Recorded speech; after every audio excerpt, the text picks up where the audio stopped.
어제 뭐 보셨어요? 카카오TV 며느라기 시즌2가 시작됐습니다.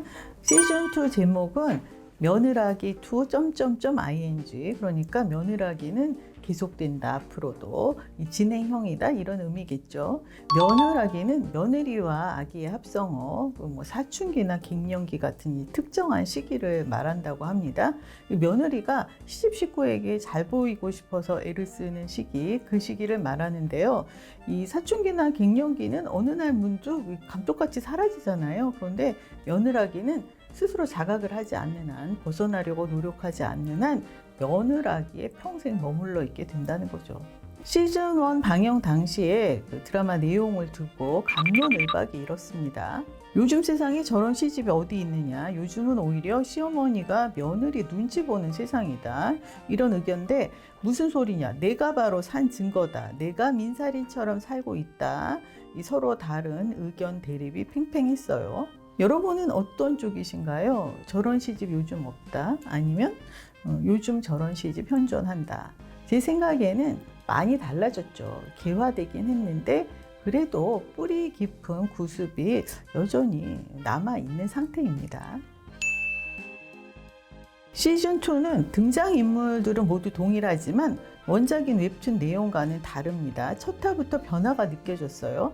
시즌1도 시어머니 생일상 차리기로 시작했고 시즌2 첫 에피소드도 시어머니 생일이 주제거든요. 달라진 건 그 시즌1에서는 신우이 미영이가 엄마 생일 아침에 미역국 끓여드리면 좋아하실 것 같다, 이 말 한마디에 싫은 기색 없이 민살인이 그 당일 아침에 일찌감치 일어나 상을 차렸었죠. 아들 무구영은 상 차리는 동안 일어나 보지도 않았습니다. 그러나 시즌2에서는 살인이가 야근을 한다는 이유로 아들 무구영이 혼자 본가로 가서 엄마 생일상을 차립니다. 동생 미영이와 함께. 둘 다 어머니 생일에 미역국을 끓인 건 아마 처음이죠. 시아버지인 무남천 씨, 이분 시즌1에서나 2에서나 아주 한결같습니다. 소파에서 리모컨 손에 쥐고 이리 뒹굴 저리 뒹굴, 가장 현실적인 캐릭터이기도 합니다. 주변에 이런 분들 많잖아요. 시부모 생일을 두고 갈등이 없었던 집안이 있을까요? 아마 거의 없을 거예요. 제 인척인 어떤 집안은 해마다 그 십수년 동안 기싸움을 하더라고요. 생일을 하느니 마느니, 밖에서 하느니 집에서 차리느니. 만약에 며느리가 나서서 몇 날 몇 시에 우리 집으로 오시라 이렇게 연락을 쭉 돌리면 싸울 일이 없습니다.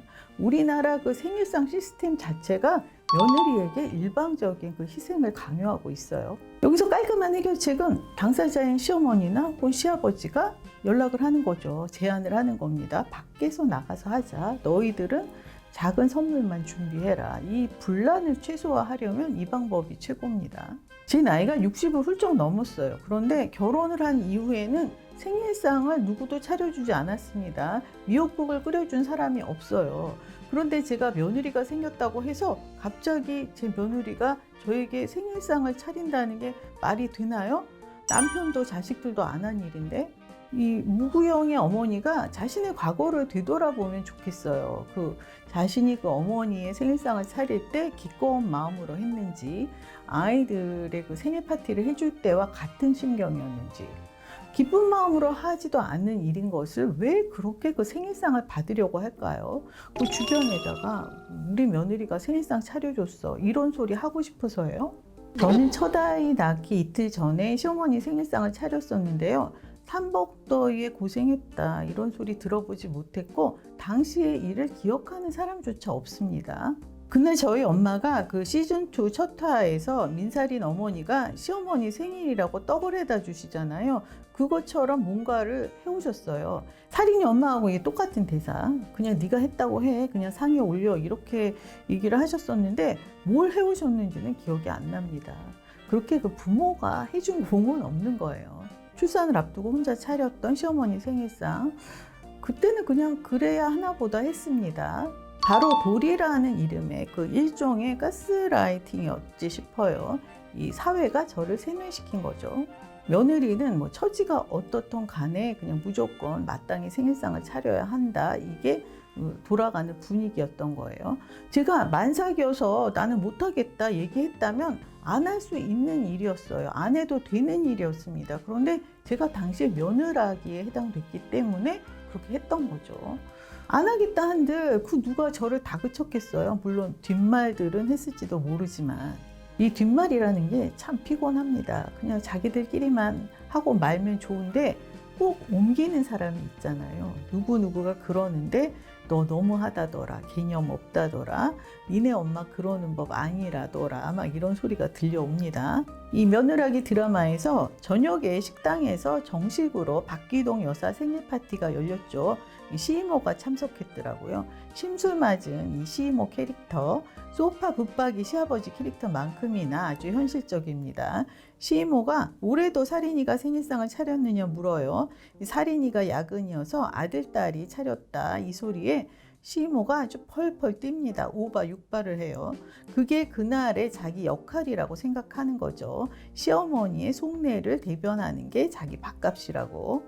1년에 한 번뿐인 생신상을 못 차려드린다는 게 말이 돼? 니들 진짜 이러는 거 아니다. 바쁘다고 어떻게 시어머니 생신상도 안 챙기고 남편에게 대충 떠넘길 수가 있냐고, 어떻게 며느리 도리를 안 할 수가 있냐, 아주 열변을 토하더라고요. 제가 보고 있다가 아니 직장 일이 바쁜데 어쩌라고, 그렇게 안쓰러우면 당신이 차려주지 그랬어, 동생인 당신이, 이렇게 말을 했습니다.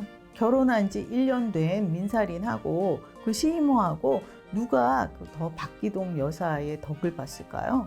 실제로 이런 식의 가당치 않은 훈수를 두는 이모, 고모, 또 뭐 시어머니 친구분들, 뭐 교회, 성당, 뭐 절에 다니시는 분들 아주 많습니다. 이런 식의 충고, 조언이 젊은이들에게 먹힌다고 생각을 하는 건지, 요즘도 그렇겠지만 과거에도 절대 안 먹혔습니다.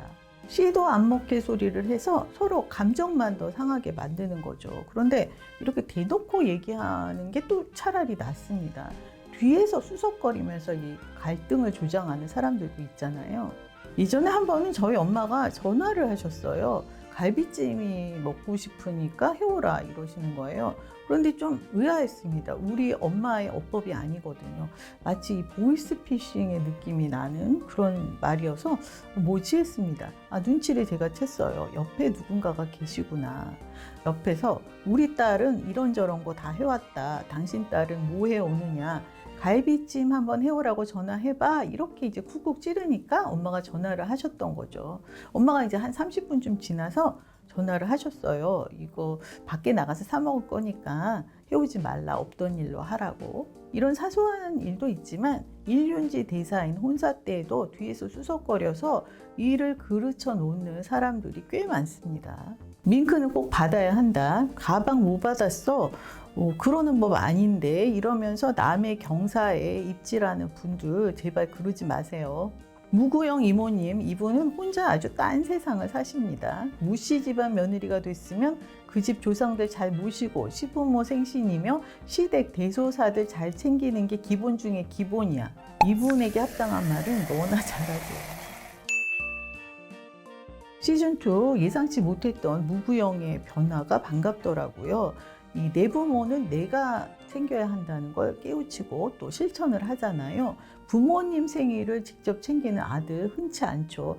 아주 진일보한 자식입니다. 그런데 무구영이 달라지면서 살인이 앞길이 편안해졌다 싶었어요. 그런데 살인이가 뜻밖의 임신을 하면서 또 다른 국면으로 접어들었습니다. 시부모님과 무구영은 아이가 생기기를 간절히 바라는 입장이고, 살인이는 직장에서 새로운 프로젝트를 맡았기 때문에 아이가 생기면 곤란한 입장입니다.